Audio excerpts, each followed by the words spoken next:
Double Legends podcast.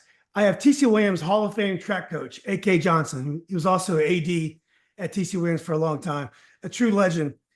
He's referred to me by Glenn Williams. Glenn Williams is a guy I played basketball with. He's a sponsor for me of Sand Screen Print, and I appreciate Glenn making the connection. But Coach, great to meet you. Thanks for doing this. Oh, thank you, Julian. Good morning to everyone. Yeah. So Coach, let me give your background to folks who may have forgotten you because you left the area, or at least Alexandria area, back in 2005. But you're a North Carolina native, E.J. Hayes High School. Williamson, North Carolina, home to also Herman Boone, who actually enticed you to come up to TC Williams years later. Yes. Yeah, Coach, I forgot where you went to college. I went to Elizabeth City State University. Right, Elizabeth State University. Okay. A lot of us know Coach from his years of the TC Williams track team and cross country team. I know you were Washington Post track coach of the year 7 times. I've kind of lost track of the state championships, but I know there was a 2-year stretch where TC Williams won state in indoor, outdoor, and cross country, which is, yes, I'm sure is not hard to do. How many state championships in all did you win, Coach? 9 state championships altogether. Wow, that's incredible. You're in the VHSL Hall of Fame as of 1999. You're in Charles County Hall of Fame as well. You were AD at TC Williams between 93 and 2005. Obviously, TC Williams is now called Alexandria City. In 2005, you left to open up the school North Point in Charles County, Maryland, not too far away from Alexandria. And you were AD there. They call it DSA there. You were in 2010, you were director of the year for Charles County, Calvert County, St. Mary's County. Coach, did I get most of that right? Yes, you sure did. Oh, great. Well, correct me if I got something wrong. Okay, no, okay, thank you. Okay, yeah. All right. Well, I want to talk about Alexandria City, TC Williams first. Obviously, it was made world famous by the movie Remember the Titans, which I'm sure many of the characters you knew very well.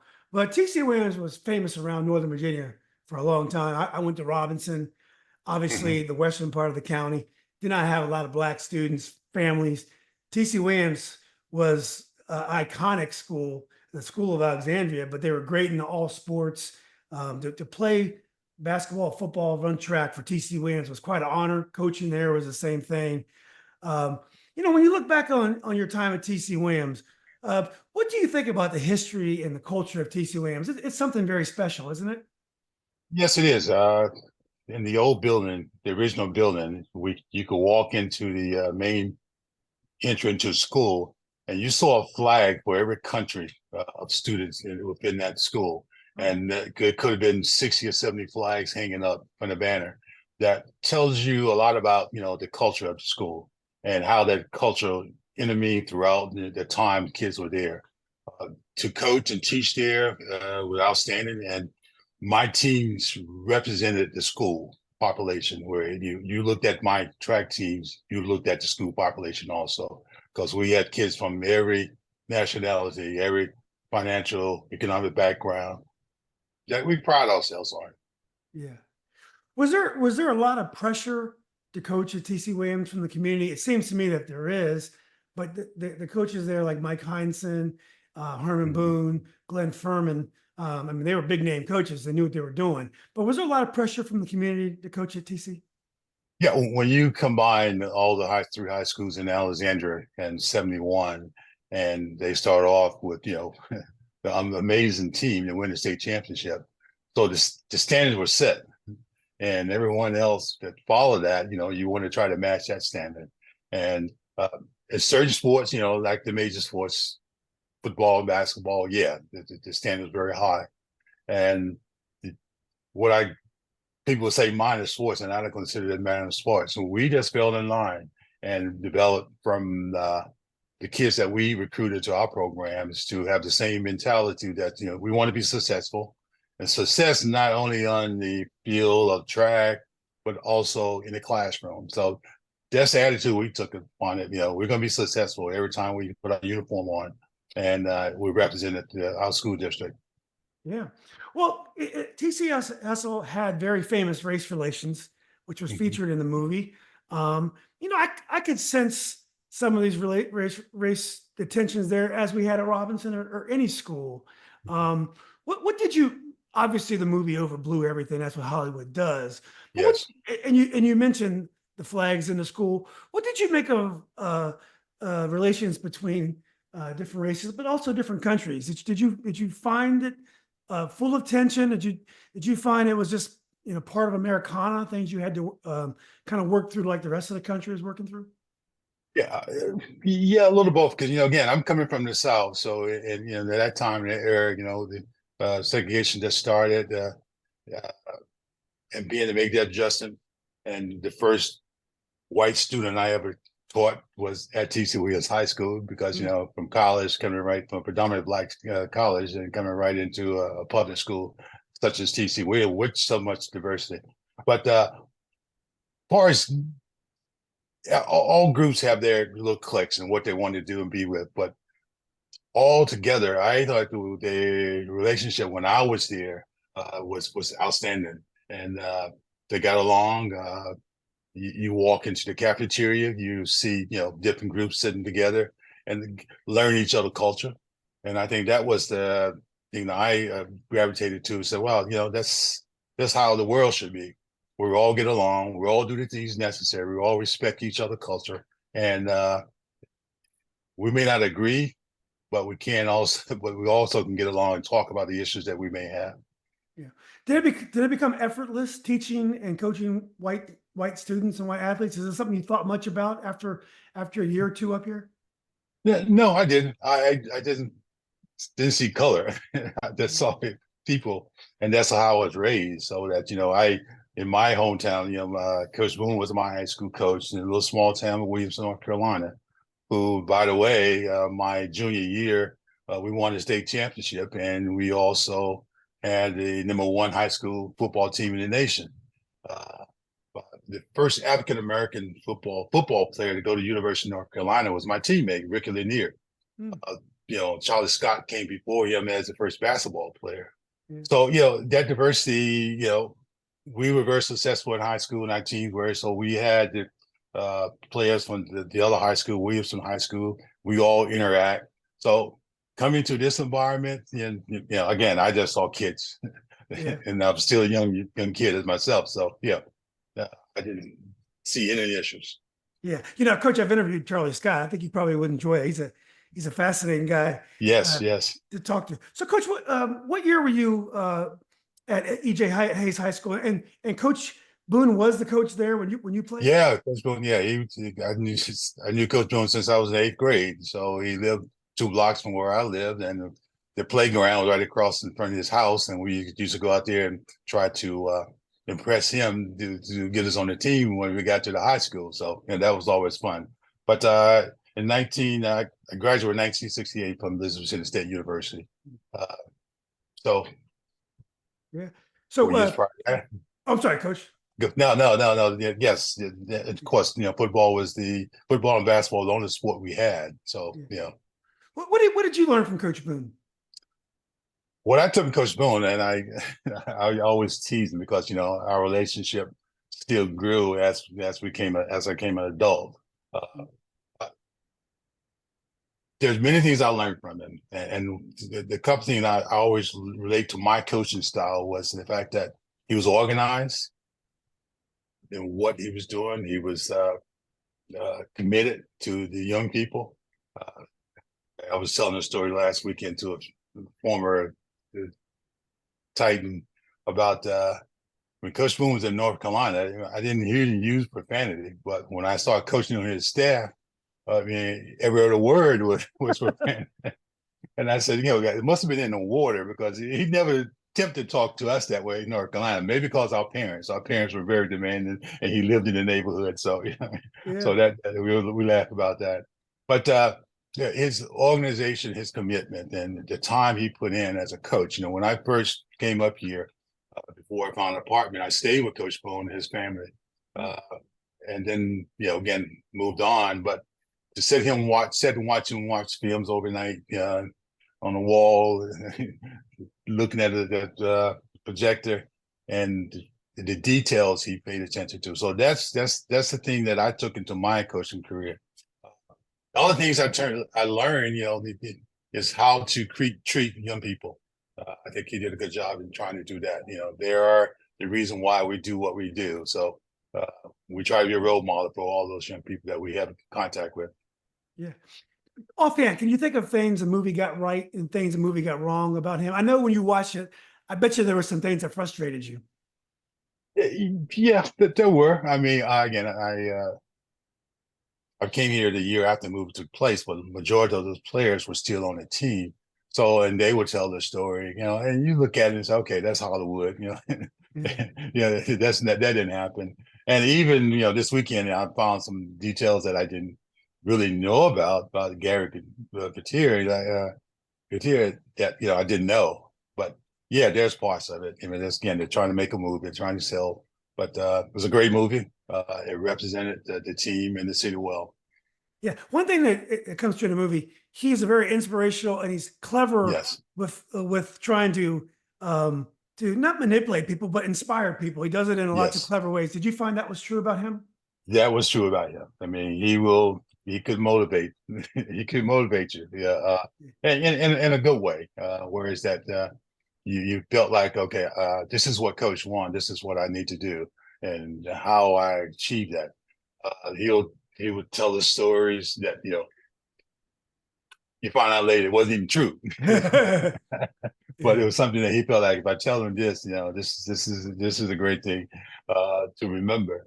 I recall, go back here, my high school junior year, we were a 3A school and we were playing a 4A school compared to here, and it's from Greenville, North Carolina. I mean, their line averaged about 280, and we averaged about 215. Yeah. But we're in the locker room, and crazy. Two of my teammates in college was on that team, and they were telling me the story that they heard us in the locker room, and like guys that were 280 and 6'4", all of a sudden became 6'5" and 195. Said, hey, those guys must be crazy over there. So of course, that's the first game of the season. We went out there and spanked them pretty well. So that was again his motivation, because he always had a saying: you want to kill a net with a sledgehammer. So Yeah. that's Yeah. what we did every time we played. Yeah, curiously enough, I was at Henry's. I live 4 doors down from Coach Oh, Henry. really? Yeah, Yes. and I was on a JV team when he was a varsity coach. He retired, but they got him exactly right. I mean, they could not have portrayed him more like he was. So it's interesting how, but he wasn't the central character, so it's a little bit easy to do that. Did he like you as a player? Did you feel like he liked you as a player, Coach Boone? Yes, it did. Because my family, my brother played. I played right left tackle. My brother played left tackle. Uh, my brother coaches at Ohio State right now. He's a Oh, defensive line coach, Larry Johnson. wow. One of the best in the country. So he liked this again. If you knew my dad, you wouldn't know no other way to how to treat the Johnson brothers, but to Yeah. do right by it. There was one incident where Larry and I at practice, Coach Boone put us against each other, uh, in blocking and so forth. And of course, we carry that home. Yeah. Yeah. Like, okay, you got me, I'm gonna get you now, and so forth. Yeah. So my next day, my dad went to Coach Boone and said, if you ever put my boys up against each other again, you got to answer to me.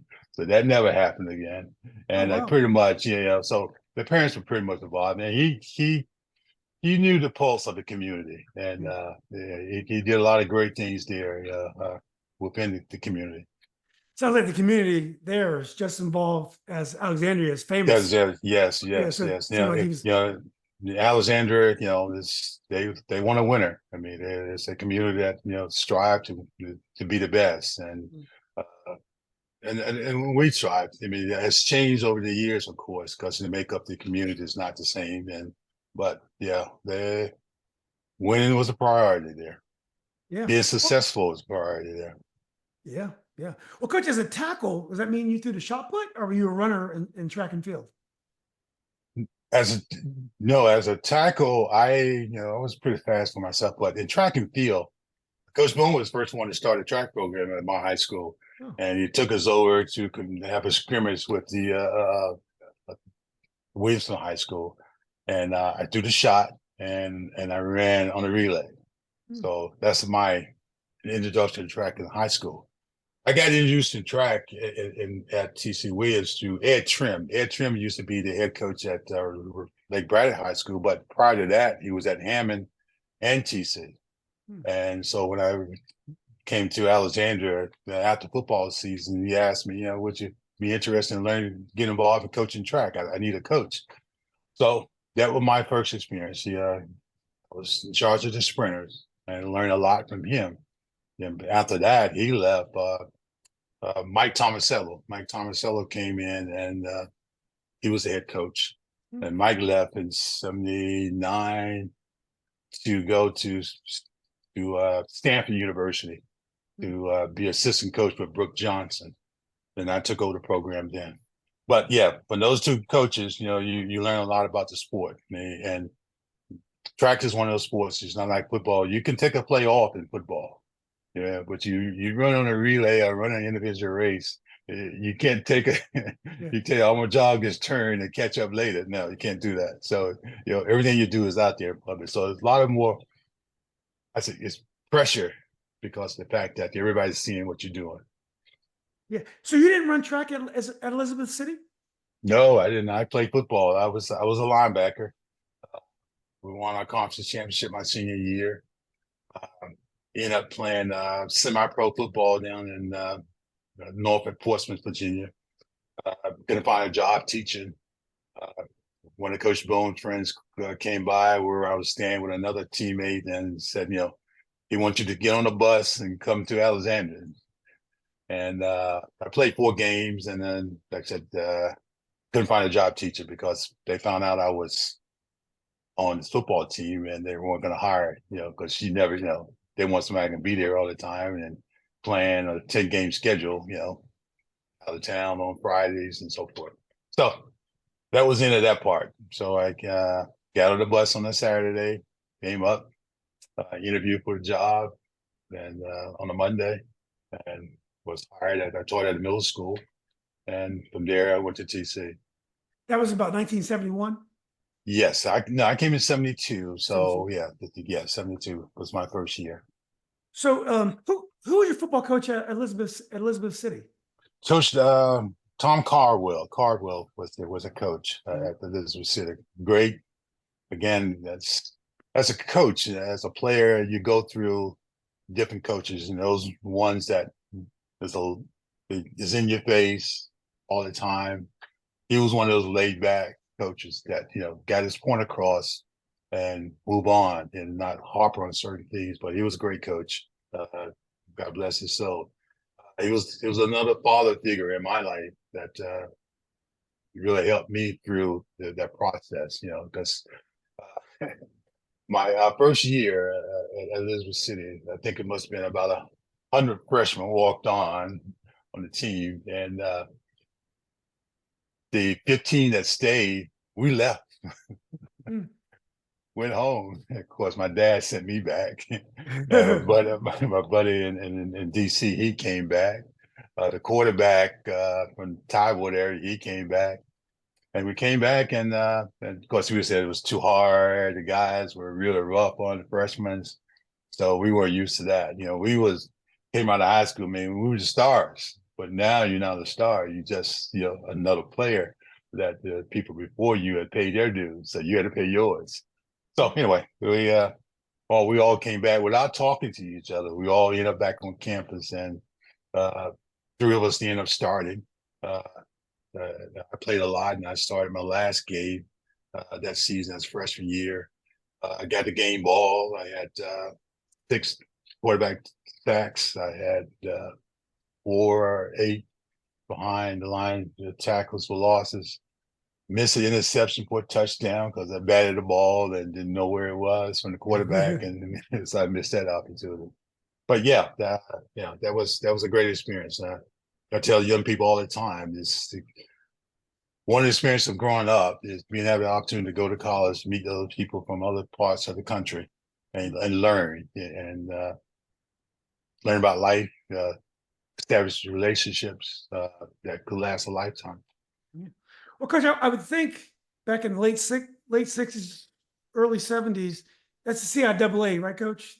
Yes, yeah, Yeah. yes. I would think there'd be some legendary players that you played with and against in that league because the major schools were just integrating full Mhm. force. I bet you played with some NFL players.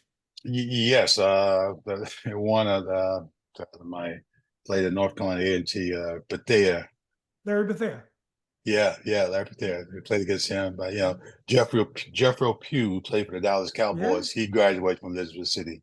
Uh, but there was some great athletes in that conference that we played against, and uh, with Bethea, I mean, he was a defensive lineman, and of course, I played linebacker, and one of my friends was an offensive guard. So one play, he come hopping off the field. What there was playing, he went from one offensive lineman to the next offensive lineman, already down the line. He lined up in front of him. Of course, he did a job on it. But Prentice come running off the field, hopping, and I said, "Oh man, we in trouble now because he's Prentice hurt." We get to the sidelines. So what's wrong, man? My shoestring broke. But the problem was that he was next in line to get Yeah. with that over. So Yeah. anyway, we laugh about that all the Shoestring, bro. time. Well, Coach, what did you think about the DC area when you first arrived? It must have been kind of exciting area. That's the year my family arrived in 1971 as well. I was only 5 years old though, Coach, but that's when I got here, and I have great memories. I know that George Allen was bringing us over the Hill Gang and the Washington Redskins. The Washington Bullets, the Baltimore Bullets had moved to Washington. They were the Capitol Bullets. That was the Watergate years. It was, to me, it was, I was always, come of age, but it was an exciting time in DC.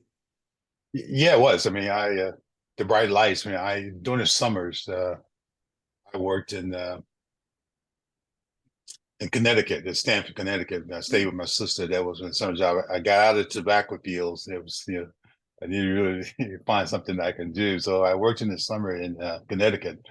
So when I came to DC, the first time, a lot of my teammates were from DC, so that helped me out a lot.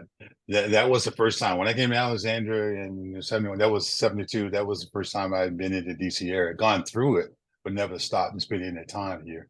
And just learning, coming from a rural community town, you just learn the roads and the people and how people interact. So it was a good learning experience as you went through this process. Especially we're going from learning different high schools and the history of certain high schools, and plus the fact that I'm coaching on the staff that just won a state championship. So he's like, okay, we're special, Yeah. and so yeah, it was a good learning experience. I enjoyed it because I'm sorry, Coach. no, I enjoyed the time I've been here. I'm still here, so I mean, I enjoyed it. So when you first started coaching, you were just coaching football until Yes, I was. Yeah, until late '70s. You started coaching. It's good. 70, I think my second year, I started coaching track and football. Okay. So 73 with Coach Trim, I started coaching track. Yeah. What are your memories of the Friday night lights? Now, I would think after TC won a state championship, those games must have been just crazy the next year with big crowds. Was it an exciting time in football because TC had just won a championship? Yeah, it was. I mean, the hype was there. I mean, again, it's a repeat that everybody looked forward to. I mean, here's a team that our makeup is. I mean, you still had a lot of Ron Bass was still the quarterback, and Brad Smith was the tight end. Julius Cameron was a defensive player. All those guys were still there. So the expectation is that we're going to repeat and we're going to dominate. So but this as time goes on, in a given time, other things can happen. But no, it was exciting to be a part of that. We had again just coming out of the fact we had just won our conference championship at college. And the same same day that we won our state championship, TC were playing for the state semifinals in Norfolk. I forgot the name of the school, but they had an outstanding player, and of course, they wore them out. But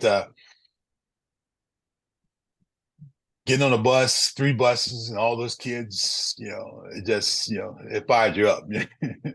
So you guys got all the way to the state semifinals the next year? Yeah. No.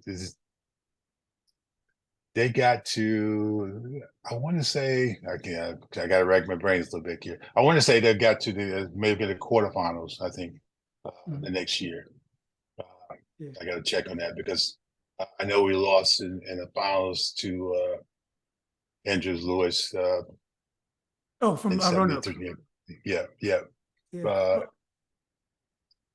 I want to say that the third year that I was here. Yeah. Yeah, what people don't realize, I just interviewed Dick Adams, Okay. Yeah. the Annandale player and coach for many years, won a couple state championships, and he was on the JV. He was on the JV team, I think, in '72, the year that they won. I think Annandale might have won state that year, coach. Mm-hmm. Yeah. And I asked That's him, right. well, the next year, why didn't what happened the next year? He says, well, you couldn't win state every year back then. He Yeah. said, he's even in our district, there were 9 teams back then because there's only 3 districts. Only one Right. team would go to the regionals. So I mean, it was everybody was good. Everybody was good in the Everybody's district. good. Anybody, Mm-hmm. Stewart was good. Woodson was good. Anybody can beat you. TC was good, obviously. So he said that there was no guarantee because you were good that you were going to win Right. anything. That's right. And so it's one thing. It's hard to nowadays. Everyone qualifies for the postseason. It's like there's very few elimination points. You got to keep beating teams over and over again now, and Yeah. it Yes. was it And the wasn't like score that. Yeah, what's that? and the scores were crazy now. The scores now again. Yeah, so anyway, but I understand the participation. They want everybody to get the opportunity to have that experience, but sometimes the experience that can really be a turnoff to young people to get your doors blown down and knocked in. Yeah, 6-0 and 55-0. I don't know how much you learned from that because exactly. Well, you learned something, all right. I don't know. yeah. I don't know if it's what you really want to learn, but yeah.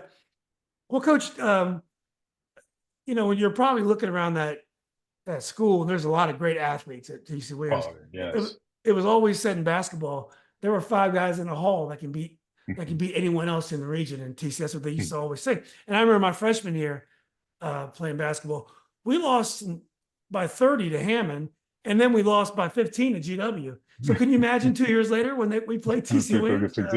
We eventually did beat them once, but I mean, they were just so stacked. But anyway, it must have been kind of exciting to you to start working with track athletes there because you had a lot to work with. Yeah, I did. I mean, it was those athletes that really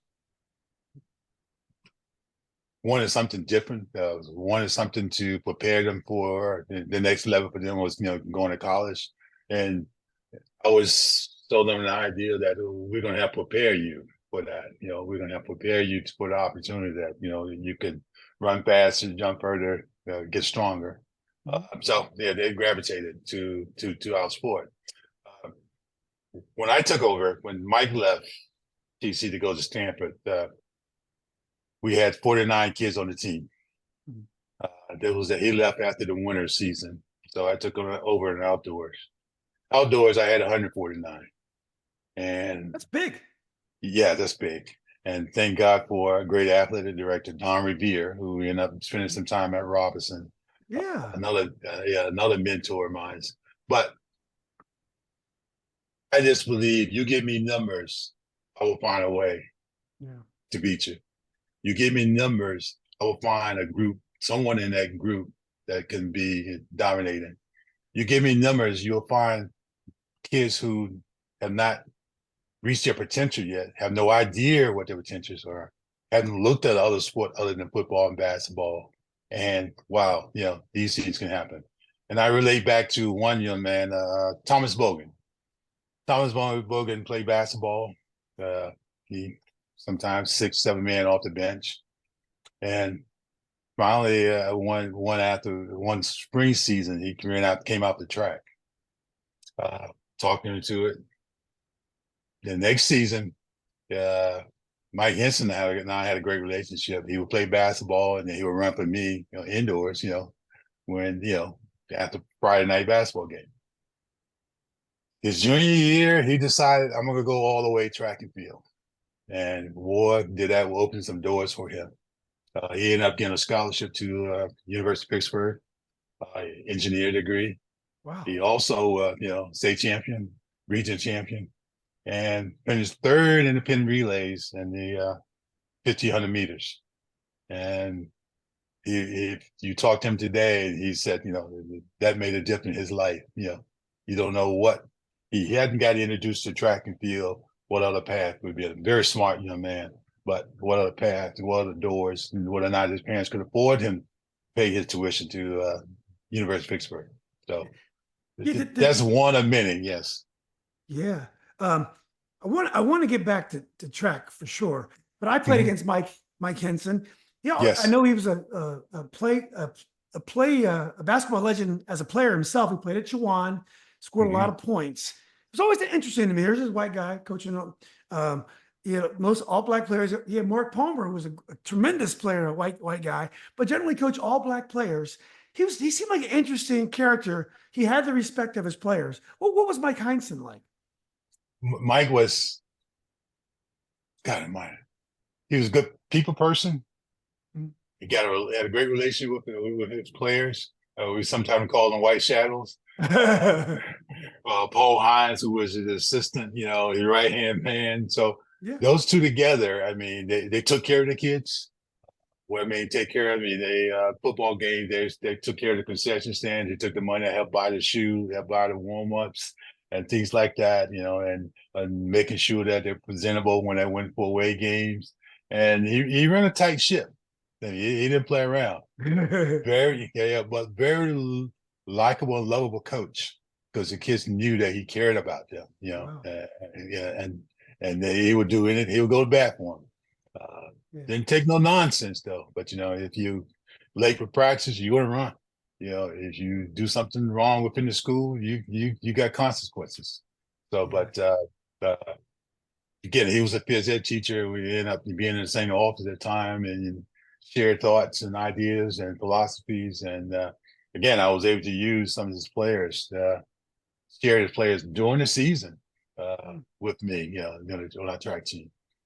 So, Thomas Harrison, Eric Harrison, Yeah. ended up being a 7 foot high jumper.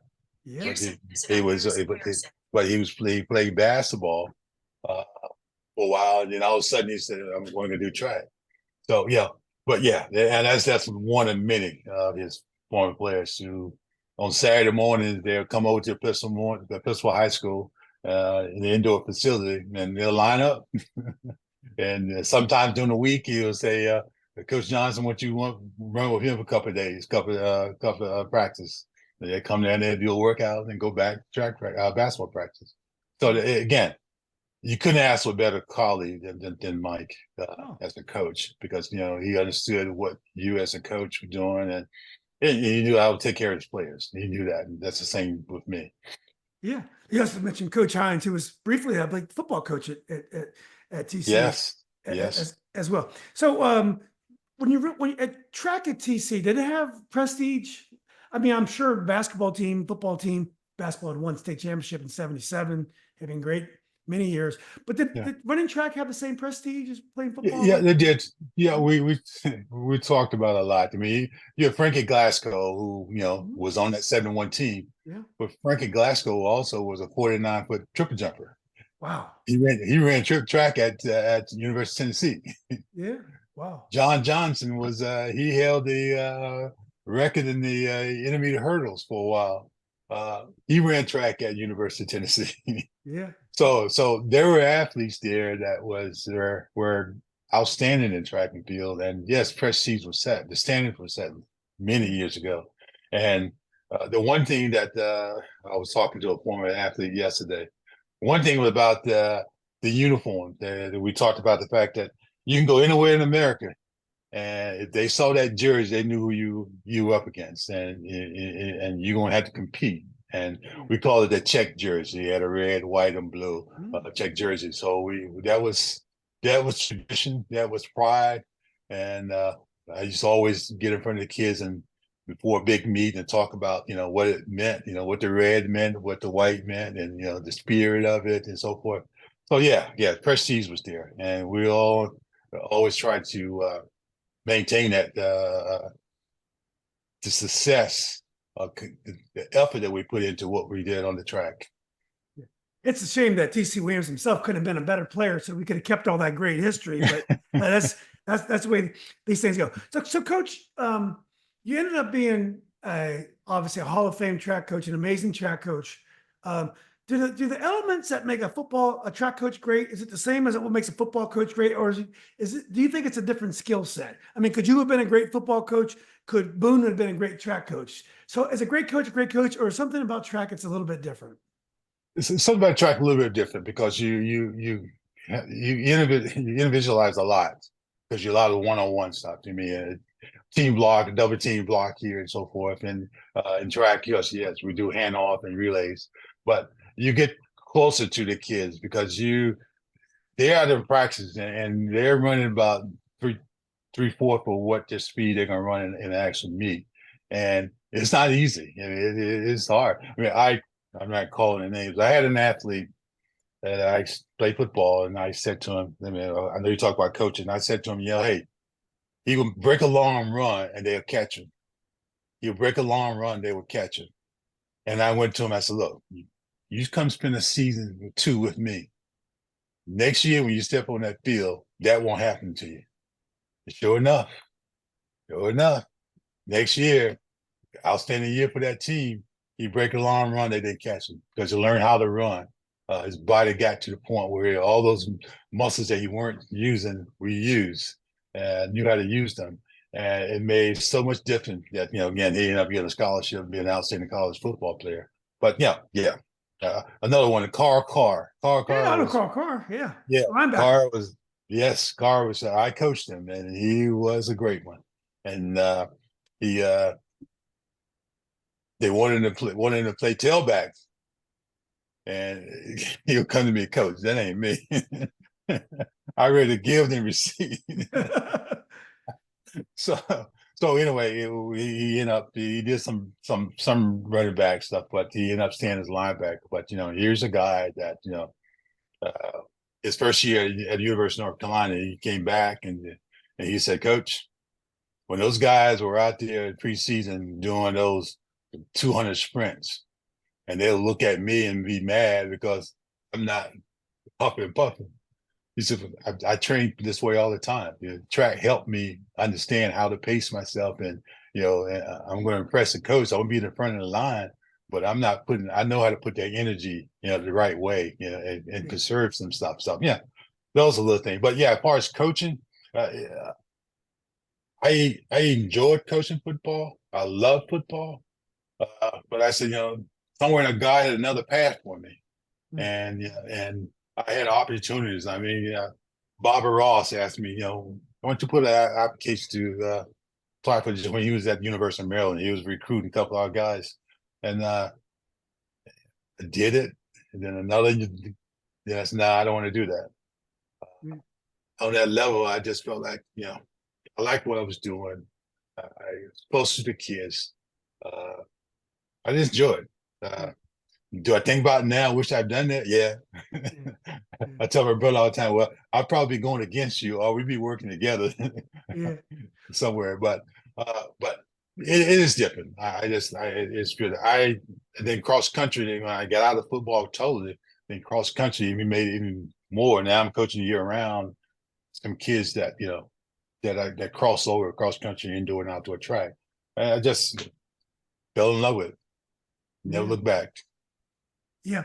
Now cross country is interesting. That's a sport that's sometimes dominated by the wealthiest schools. It tends to have a different demographic than the track.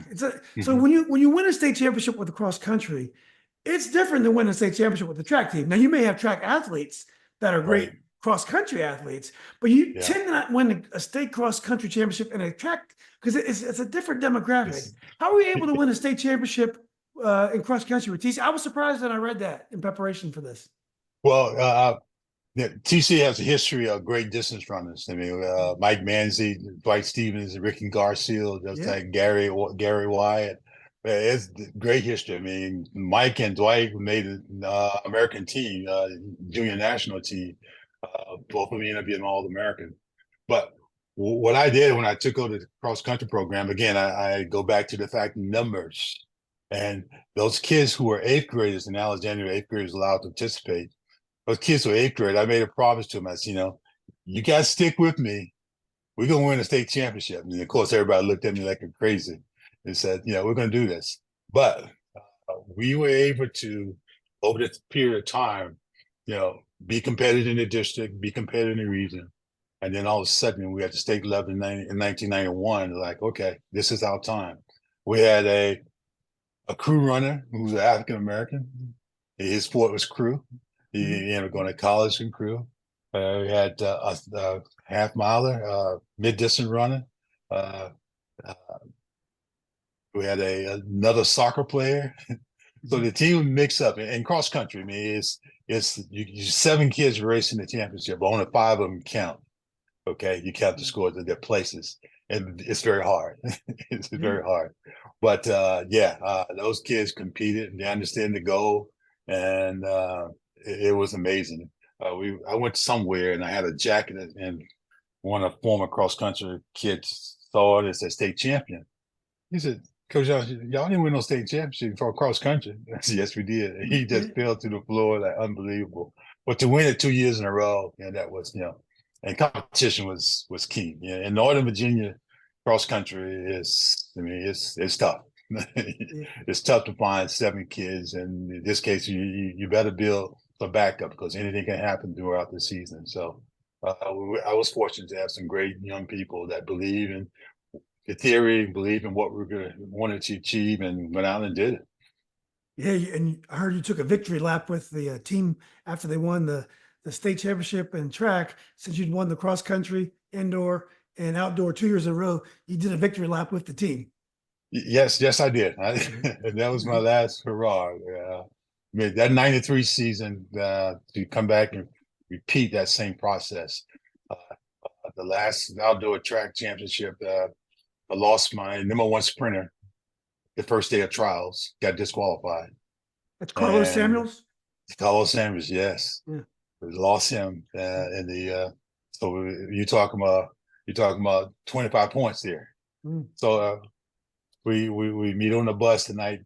That night we got back to the hotel, and I always believe that in our team, one person doesn't dictate what we do. We weren't built that way, so this one spoke out of the wheel, but with the wheel kept on moving, and the kids believe that. And I picked up the paper the next morning in Newport News and said, TC chances are over with. They lost the number 1 sprinter. And I turned to my teams. I don't know who they talking about. I don't know what team they're talking about. And of course, the kids go out there, they perform unbelievable. We had a sophomore to win the 100 and 200. Uh, What was his name? uh, uh, Anthony Holly. And I was talking to him yesterday. So, Yeah. so those teams came in place. 93 spring season was outstanding. We beat the Jamaicans in pin relays. I don't know how much you know about the pin I relays. knew a little bit about pin relays. Okay, well, so to take a team and beat the pin relays in the 4x100, was an event that we don't train for. I train for my kids for the 400 and 800. But we had a dual meet at Lake Bright High School, and Coach Futrell and Bev Lawson, my 2 great assistants, say, well, okay, let's see what we can do with this relay team, because we don't in a dual meets. We've got kids going everywhere. We put them everywhere just to have fun, but we needed to see what this team would do. So we lined this team up, and we ran. And I was on one side of the track, Futrell on another, Bev was on another side. We were like always looked at our watches at the same time, like something wrong here. This can't be right. And it was an outstanding time that those kids ran by themselves. So we said, okay, we're going to do this. We're going to line this team up next week at the Penn Relays and see what's going to happen. The first day, it was raining, terrible. you get a chance, it's online. You can go look it up. 1993 Penn Relays, TC Williams 4x100 meter champions. You see the race. But uh, those kids went out that day and ran 41 something in the rain, cold. Came back the next day and never been to Olympics. Never had that feeling of what it is to be in a stadium like that. Those kids line up, yes, young men line up, and they won the race. They ran 40.56, and they allowed them to take a victory lap around Franklin Field as a high school. Someone came out of the stands and gave them a flag, American flag. I got a picture of that, and I'll send it to you. As Yeah. those kids was running around the stadium, and that was just like being at the Olympics for those kids. All the years of coaching, going to the Penn Relays, and one day want to be able to get that big wheel to put in the school or put in your office, was something that we all look forward to. I had the kids to wear that watch. It said Penn Relay champion in the 4x100. And actually, that time that year was like the fourth fastest time in high school outside the state of Texas. And it was one of the fastest time on the East Coast, including colleges. So Wow. that was amazing group of 4 young men that really put it down that day. Yeah. So that was, if you can end a career coaching on that note, like, okay, and win the state championship a month later, this was all about. But it wasn't about me. It was about those kids who've been on that journey with us through all these times, and building for that moment that could happen one day. Yeah. Well, Coach, you mentioned briefly your assistant coaches. When you're coaching track and cross country, there's a lot of different events. As a coach, Yes. do you have to know how to teach every event, or do you have assistants who have specialties in certain events to help you? You have systems that can specialize events can help you. I mean, Bruce Washburn, who's one of the assistant coaches, I mean, he was a decathlon in college, and he's deceased now. But Bruce will come in once or twice a week and help us with some of the special events, in high jump or a triple jump, a long jump. Don Futrell, he did with the relay team, the hurdlers. Bev did with the quarter milers. Uh, and my job, I had to pretty much know how to do everything within the process. And that goes back to my mentors before, where Ed Trim and Tomasello, you learn. Because when Tomasello left me, he left me with a 2-miler, Dwight Stevens, to train. And he ended up going to Penn State, but Dwight ran the 9:01 for 2 miles. It was state champion. So that's a lot of pressure right there. So I learned how to coach distance runners through Mike, and then develop my own process, my own program. But I mean, without the assistant coaches to do that, and I was able to cases turn Carlos Samuel over to Bev Loss and say, "Here's his workout. This is what they need to do," and go work with another kid. Uh, Rodney Johnson. Rodney Johnson was a shot putter, a state champion. Mhm. Shot a disc. Rodney was an 8th grader, great potential, but 8th graders couldn't go to a district region meet.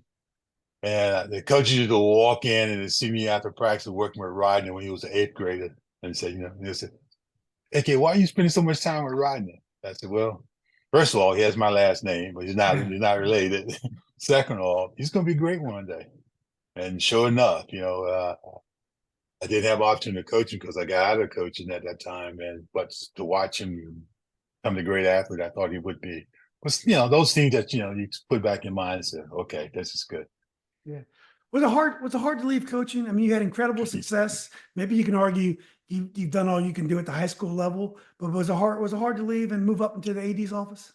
Yeah, it was very hard. It was to me. I actually my last year I was at central office.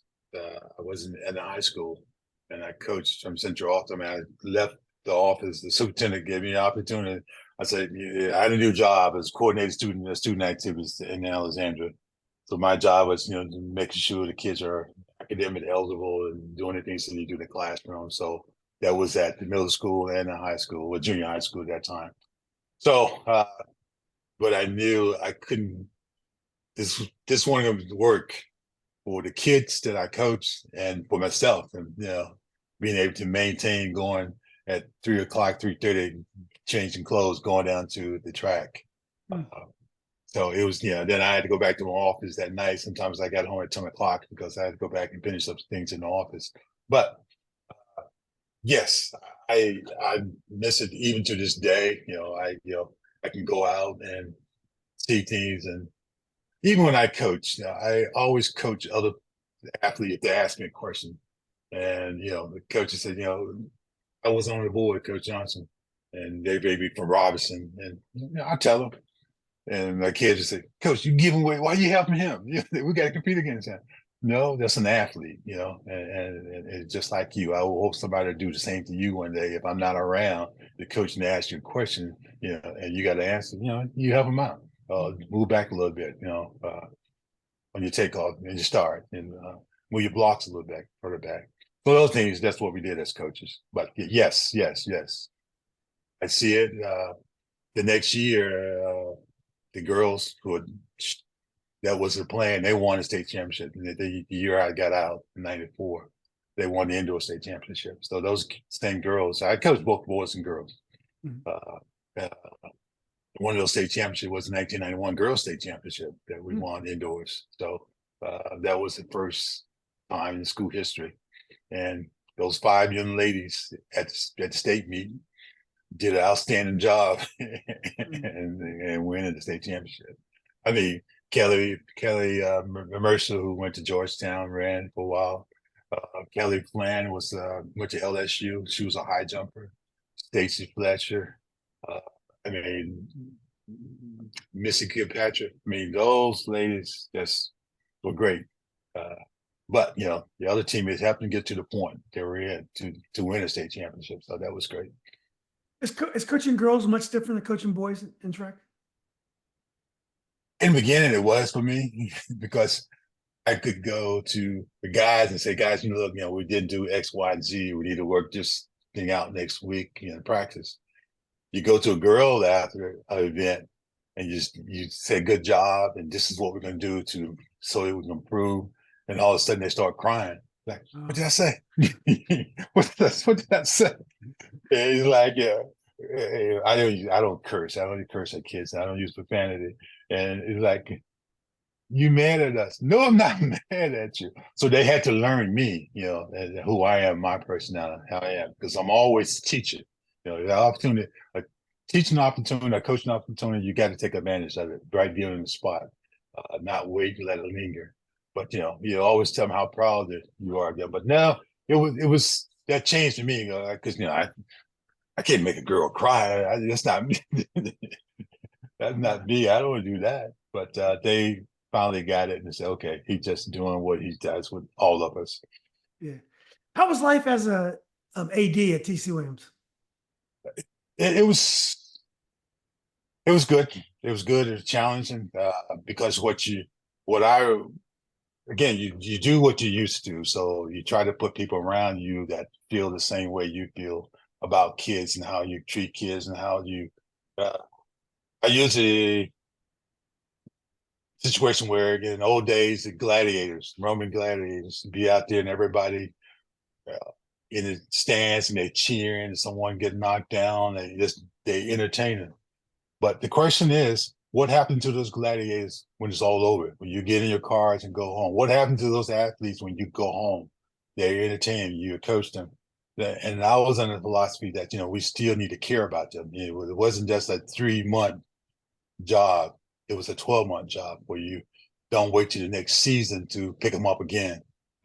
You take that same mentality in the off season. If they're not playing another sport, you still need to check on the academics. If they got aspiration to go into college, what we're going to do to make sure they get there.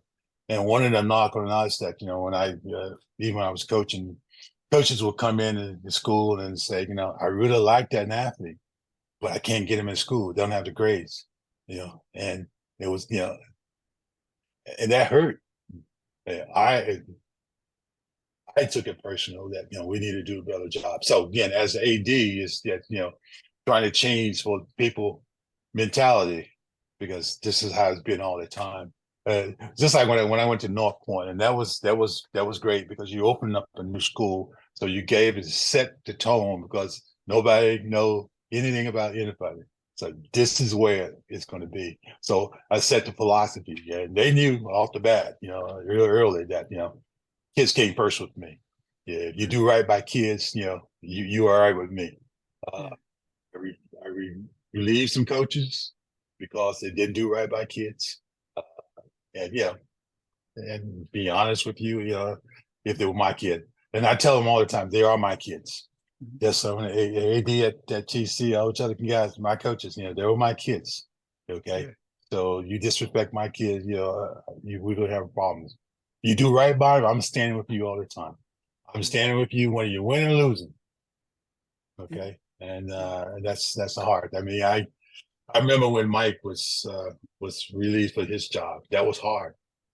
It's hard for me to sit and watch. I said, it could be me next. And when someone in administration, when I went in to go to bat for him, saying, "Well, you haven't won in a while," and Mhm.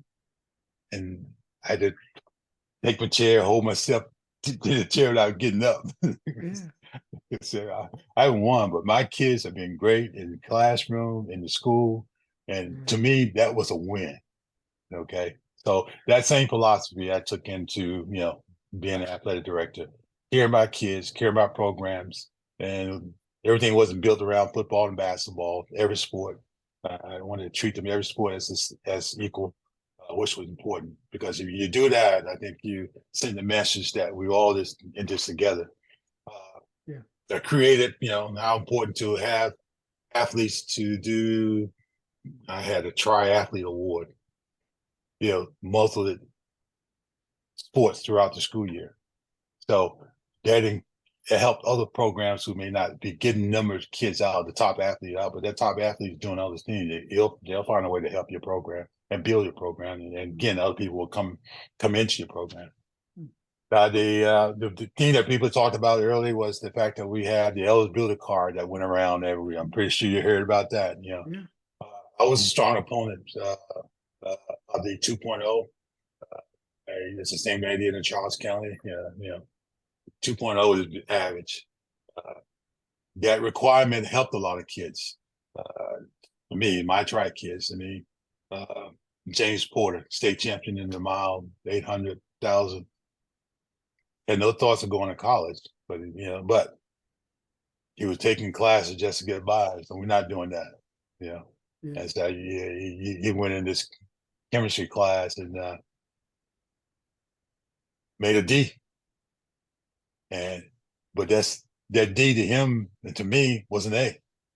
Yeah. But what he took out of that class by passing that class helped him on to the next level to be able to that challenge is going to get to when you get in college. So those are things that I preach as an athletic director. Inclusive, uh, building program, kids first, communication. Those are things that are important. You represent us. You represent the school district.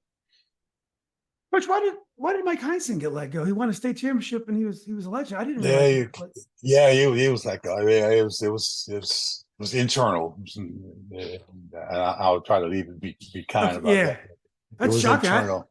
I, Yeah, it I, wasn't. I, Yeah, it wasn't pretty. And a couple of coaches went to bat with him, and like I said earlier, one in the administration said, "You haven't won lately." So I took that personal. We won 11 straight state championships, district championship after that.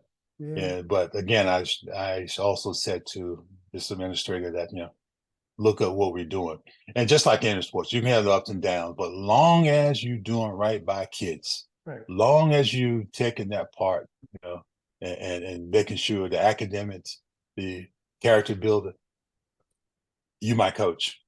I'm gonna be there with you, and that's what Mike did. And Mike was he was good with getting his kids in line and doing what they need to be doing. Uh, Yeah. as a team and as a student athlete. Coach, what's your impression of why Alexandria City now, the Titans, are no longer the juggernaut they used to be. They're still a huge school. They still Yeah. have a diverse population. But when I was in school, whenever you were on the field with TC Williams, they were great in almost every team sport. They might struggle a little bit in baseball sometimes, but football, Mm. basketball, track. I mean, they're going to be Soccer. Yeah. really great. But soccer now they're great. But over time, it's no longer like that. Why did the rest of the area catch up to TC Williams, or why do you think it's no longer necessarily the juggernaut it used to be? I, I saw that saw it coming my last years, and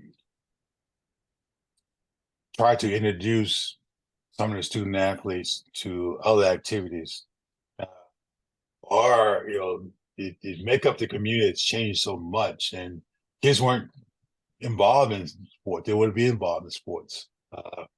Football, for instance, if you look at the youth program, I mean, I used to uniforms that we didn't use anymore. I used to give to the youth program.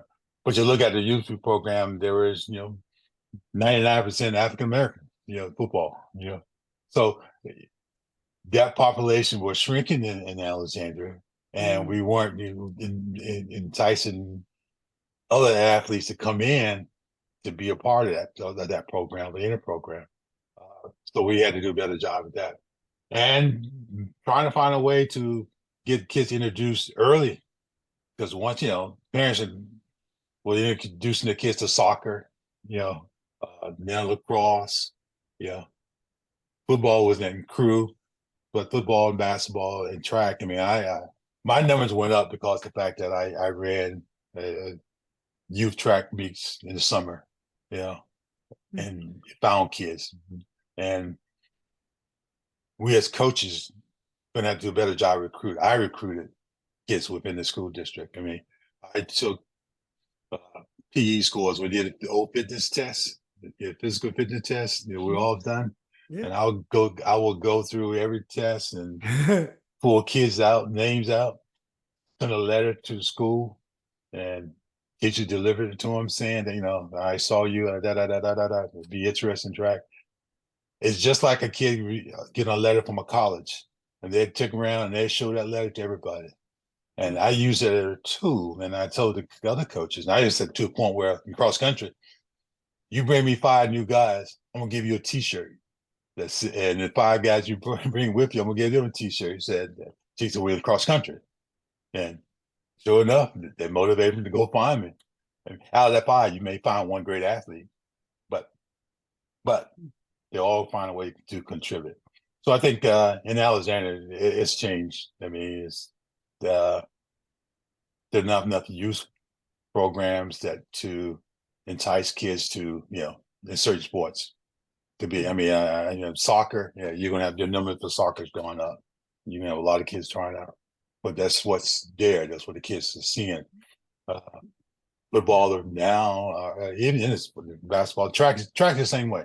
I think this year I was talking to a coach. I think they had 100 kids out for outdoor track, uh, but that's a good number to have out. But I guess you should have more based on the population of the school district. So Yeah. I tell the Parker, the athletic director, the coaches gonna have to get more involved in one-on-one communicating with the kids and reaching out. Yeah. Coach, was it tough to leave Alexandria and go to Charles County? I would think financially it's probably a great move. Cost of living is much lower.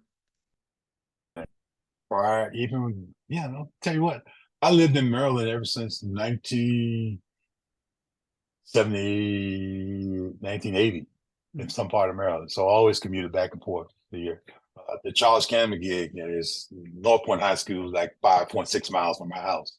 Oh, When I retired, it wasn't one of those things that I had planned to do. It was like we are going to leave the area, and go to Florida, so I'm gonna just kick back. Uh, but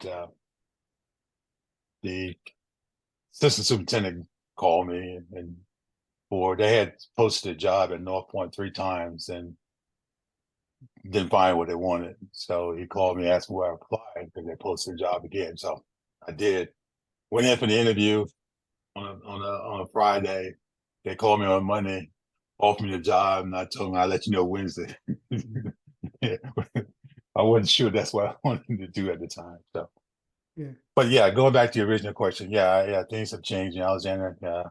Great facilities.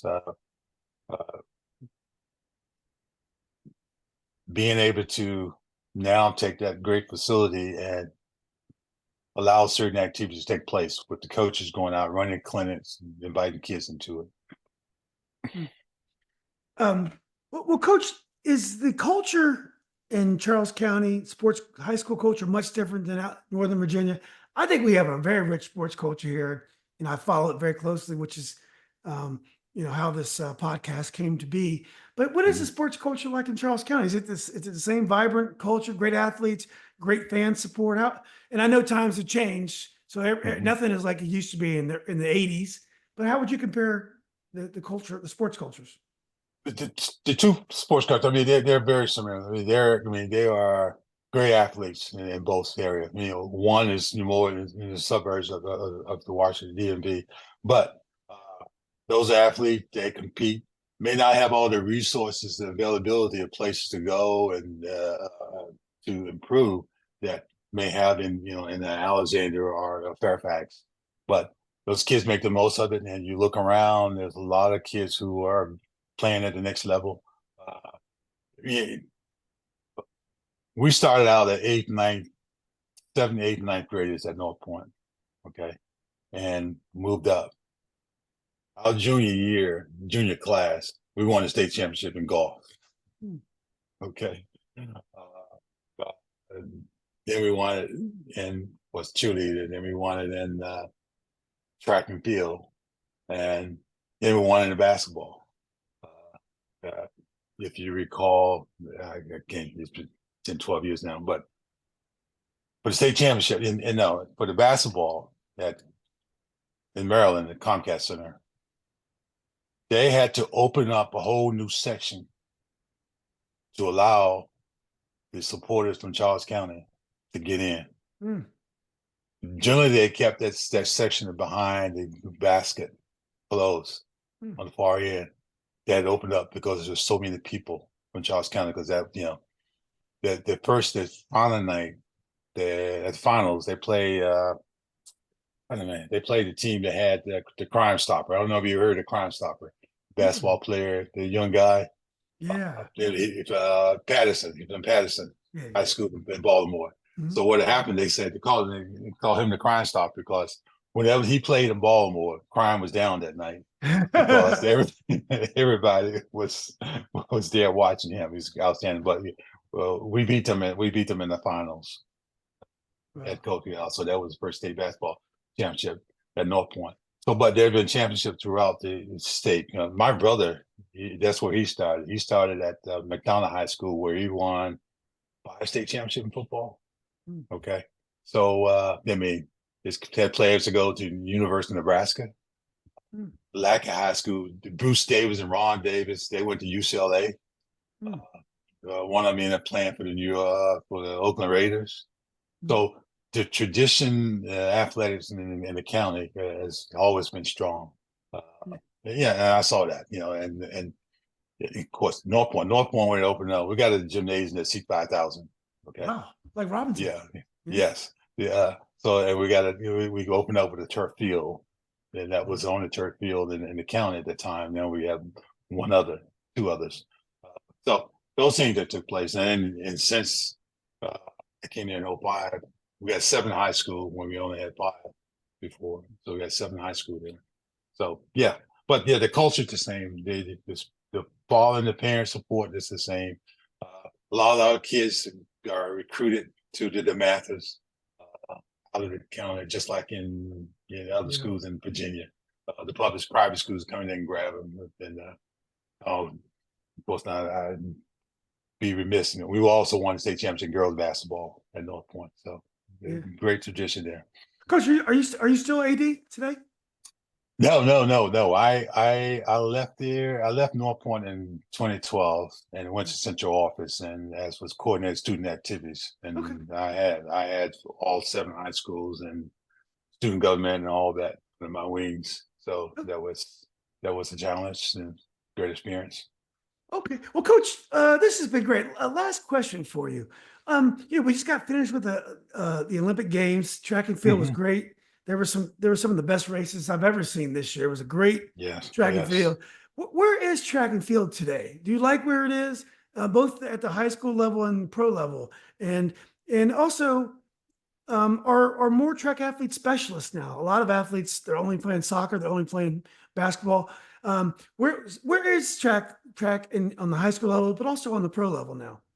Yeah, I on the high school level, I pretty much a lot of the sports have become specialized. Parents are at a young age taking the kids different clinics and so forth and camps. Uh, Track and field is one where it's that, indoor, outdoors.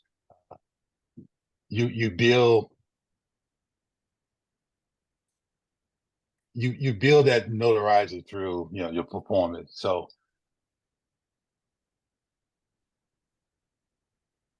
I take, for example, Noah Lyles. Okay, of course, DC Williams High School. So, his what he what he's bringing to track and field is something that is entertaining. Is taking it out of the back and bringing it to the front, because you generally only saw that in football and basketball. When players are really excited and so forth. He's making track field exciting to watch, uh, and I think other track athletes on the pro level are taking that same piece. It's amazing where we as a society don't value this sport as much. I mean, let's say the networks, you know, you don't see track and field unless there's a major event going on. And when you do see it, they're always cutting out things, you see pieces of it.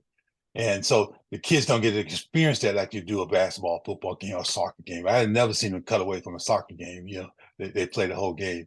Uh, I was talking to one about, I watched the Big Ten Network and so forth, and they do piecemeals of results and so forth. And so that doesn't have the sport. There's not enough youth things going on. There's some great youth teams around in this DMV that people don't know about, uh, that are doing things to entice kids. But yeah, there are kids specializing in that, in track and field. Uh, Young man from, I didn't realize that, young man from Bullis, the 400-meter runner. Yeah, I 15 see year it. old Okay. guy. Yeah, I didn't even realize he played football. I didn't either. Wow. Yeah, he plays football. They showed a clip of him running a kickoff back for a touchdown last year. So, yeah, he played football. I didn't know that, but yeah, a lot of them are specializing. But track and field, where I mean, the Lyles brothers, they for us in Alexander, was a special treat because they ended up turning pro. Uh, he just missed the Olympic trials, the Olympic team as a high school senior. So those things that can build on to what. Yeah, we have some great track athletes out there. Hope the sport. This Olympics really brought a lot of people unknown to the front, and those top one, they performed. They performed. He I mean, did. they really perform, and you appreciate that. Except the 4x1 relay team Yeah. on the men's side, that's disgusting. They tend to mess it up though, don't they? But yeah, but I think it was a coach's error this time. There's Right. no way you take the guy that's been running second and put him somewhere else when he's Yeah. been making that exchange. I mean, that's 101. If Yeah. Lau was on the team, that guy, guess what? What's his name would have ran? He'd be ran second. They put the new guy in the second leg. And of Yeah. course, Coleman. I mean, he was flying, and the guy, no reason for him. He left before he even hit the mark.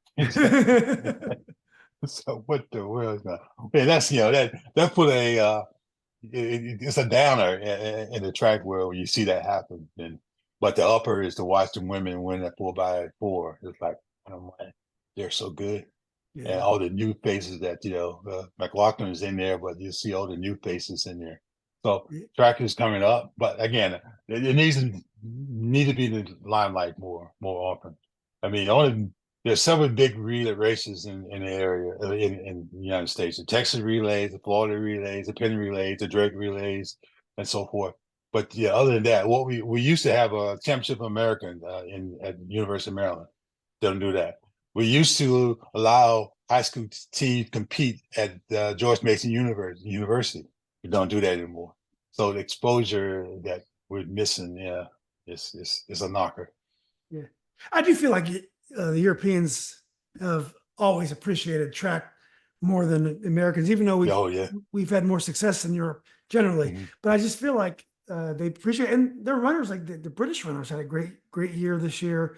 So Hmm. maybe the like basketball, the development and the interest is going to come from around the world and track like it does in basketball.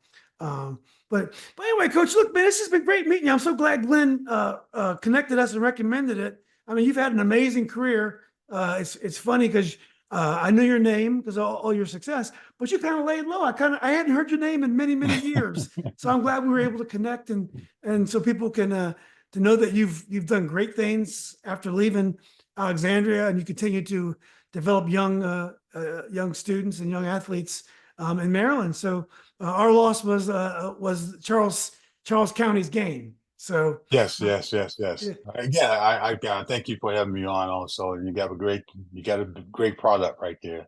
Keep up the good work. And I think the message need to get out. There's a lot of legends within this DMV and you can't get all of them, but and they still give it. And I still give, yeah, and Yeah. give back to young people as much as I can. And the coaching tree is wide for me. What I've seen by that is that there's a lot of former track athletes from TC Williams are coaching Oh, this great. sport. Yeah, we lost one, Rayshawn Jackson, who he ended up Yeah, I saw that. coaching. He Yeah. lost, he coached Lyles, but he was one of mine. And uh, sometimes we just, you know, what we do and what we say matters, and words matters to all of us, and we just got to reach out and do a better job of trying to communicate and always going to be the kids first. Okay, these kids, not about me as a coach or athletic director. It's about the kids. What just because they come to you one way, they don't have to leave you that way. So Yeah. that's my motto. Yeah, it's so interesting. I shouldn't end with this, but the fact that Mike Heinz had lost his job, I would have never saw that coming. That's so Yeah, disturbing to me as a guy that I admired him from afar. yeah. But Well, I don't want to but end on that's that, but that's it but was a real that's disturbing. yeah, Huh? that's part of Alexandra. It's like it's what you done for me lately. Well, I'll tell you something funny. One more thing. Tyrone Shaw, who I played against, Yes, yes, we call him the Big E. His son yeah, contacted me and said, "My dad is not in the Hall of Fame." So I wrote an article about Tyrone Shaw because he was a very special player and a great yes. character. He was a one of a kind character. He was very unique, quirky character, a phenomenal player. Had a great post TC career as well. And I told his son, I said, "Look, I went to Robinson. I don't have any say over at TC Alexandria State. I don't know what you guys do, but I know there are a lot of great athletes over there. I Yeah, think Willie but Jackson. yes, There are so just many. What's that? yeah, yeah. There's so many, and if you give me a second, just to let me Sure. plug this, because they know me, I'm always successful. I get that question all the time. Why All the not time. this I guy? do What? too. Yeah, yeah. I'll say it now. I said it 1,000 times. There's an application. They can't go in unless I got an application. Go Yeah. online to ACPS, fill the application out, and I guarantee if you do that and put the documentation, that's not it. The problem is I'm on the committee for one. Okay, Yeah. so I know the process. The process is clean. The process is good. But we say every time we need to have people nominate these people. Yeah. And put them in so that we can get them in. So we don't have to have someone call and ask why this person. And when you get the answer is that somebody need to nominate them. Somebody just need to take the Yeah. time, and it's not a long application. Just put the information in. So yeah, that's my piece. That asks all you Titans out there, you know all the great athletes, that the cousins and uncles. Yeah. Yes, they deserve to be in there, but Well, you can't do it unless you put an application in. well, they made a mistake asking me to be on the Robinson committee. I So I know went that's over there. I went over there. I'm outspoken, coach. I went over there. One thing I found out is Ed Henry's not in the Hall of Fame at Robinson. Oh, So really? yeah, this is the guy. He won this. He won the regionals at Robinson. I mean, Ed Henry is a when he walked through the halls back then, Yes, he was a yes, legend. yeah, The things that yeah, he said to me back then, I still remember the things he said. The guy was a yeah. legend. Everything about the guy was a legend. He's Hey, not in the funny, hall. What's it? funny, and he was Funny. I funny. mean, just and so I asked some questions about it. People looked at me like, well, I don't know what was going on. But then I started nominating. There's a guy named Joel Dempsey that I played with. I got Mhm. in. My mother said, Julian, where's Joel? And I thought, yeah, he should be. But it was funny, like you said, there were so many people that had never been, not Coach Henry, but there's other people that had never been nominated.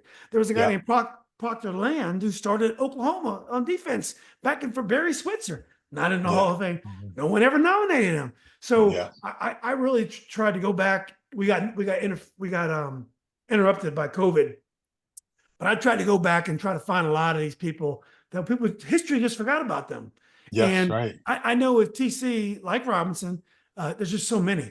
There's so many of them. Yes. There's so many. There's so many. But it's a great thing to do, and again, people are really picking it. Our ceremony is the second Saturday of October every year, and this is another great class going in this year. Honor Russell. You remember Yeah, Honor the Russell? stroker. Yeah, Choker, yeah, yeah. So he's one of those candidates going in. But again, it was a process again. People, myself, man, took 4 years for me to get in. so, Yeah. so, okay, okay, all right. But yeah, they had to be nominated. Please, And, please nominate these great athletes. They deserve to be in there, and they you know, will. it's funny, coach, is that Arnie Russell, I don't want to call him a villain because I didn't know him, but when he used to come as a little guy, we were afraid of this guy. He would come into the gym. He never smiled. Always had a mean look on Right, it, and he was right. awesome. I mean, he was an awesome player. And so I had him on the podcast a couple of years ago. I had Arnie, Pete Holbert, player from West Yes, City, yes. and Hmm. I forgot who else was on that episode, but we had a great time. Arnie's just like the nicest guy in the world. But it was so weird to be talking to him because as a young kid, I was so afraid of this guy. He walked into the gym, and that's Arnie Russell. I mean, he was like this guy that we had to try to beat. I think we had Mike Tissall. We had Mike Tissall at Robinson at the same time, so we had a good team as well. But yeah, it was such an honor to talk to Arnie. His name was Hanif Shakur now, I believe. But he was the guy that we were so afraid of back then. Arnie Russell. So Well, Judah, one last thing I would say. I mean, the things I was able to accomplish through all the great athletes I had the opportunity to coach and the parents I had the opportunity to interact with. But also thanks to my wife and my two sons, Ollie and Wesley, and my wife Winona, for allowing me to do what I did and many hours away from the house, yeah, at watching someone else kid perform. Yeah, and that's right. sometimes not missing their opportunities. But no, like I said, it's been a great career. I hope this continued with what I'm doing and reaching out into, we all got something to give, and that's what I continue to do. Well, because you're a family, you were able to help a lot of people. So if you were, Yeah, yeah, you might have missed a couple of your kids' games, unfortunately, definitely the practice, but you helped a lot of people along the way. yeah. And I think all the careers, great coaches like yourself help to make. And it's sometimes it's probably uncomfortable to think about what would have Yeah, happened to some of these yeah. kids if you never met them. And no matter right. You know? But the amazing thing is that they still call you. I Oh mean, yeah, yeah, I mean, they still want to interact and ask questions. And Coach, what do you think about this and that? Or just to say hello. Just to be around you. So that's rewarding. I mean, yeah, that you can you still have that relationship. And yeah. we talk about family all the time, and so they know about family and we care about each other. So that's how we roll, as they would say. Yeah, even me, I had a very limited coaching career. A couple of years AAU. I did summer league Hmm. varsity for Robinson for years. But my kids, but back then they still call me coach. They still Yeah. message me on Facebook. It's funny. I had an outsized uh, effect on them. Outsized in that I didn't realize they probably even remember who I was, and All they right. still they'll Still. say things to me like, Coach, remember that one time you told me this? Or I remember one time I told a kid, whenever you leave a gym, you make sure everybody that was there knew you were there. Don't be Hmm. anonymous. When you go into a gym, Right. everyone Yeah. who's in that gym knows who you were before you left. I don't care if it's Hmm. good or bad. You make sure you make Hmm. an impact. And he told me, he reminded me, and I heard that from one of my coaches, Will Robinson had told me that. And Hmm. I learned from him, but I passed it on to my coach. And he said it to me, and I'm like, oh. it sounds like something I did say. So and I'm sure it happens to you probably with, Well, yeah, yeah. You just don't. Okay, I did that. I did yeah, what? yeah. So That's a great thing. I didn't know I did that. But yeah, again, they tell you things that we do normal. That's happens. But to them, they take it and they run realize with it. how They run with it. yes, yeah. They realize okay, and they carry it from this day. That okay, yeah, Yeah. something you said that that meant a lot to them.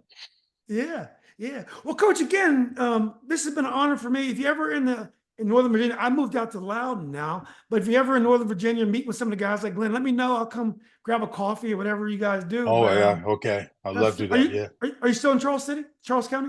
yeah. I'm in Prince George County. Here's I'm your right. okay. Yeah. Yeah, I'm right. I'm on off 210. Okay. So Yeah, you're close. I'm seeing. Yeah. Yeah, I'm real Yeah. close. Yeah. Yeah. So okay, Coach. Again, this has been great. Thank you. Yeah. And I Thank you look so forward to keeping much. in touch. Take care, buddy. Gotcha. Take care. Okay. Bye. You're welcome.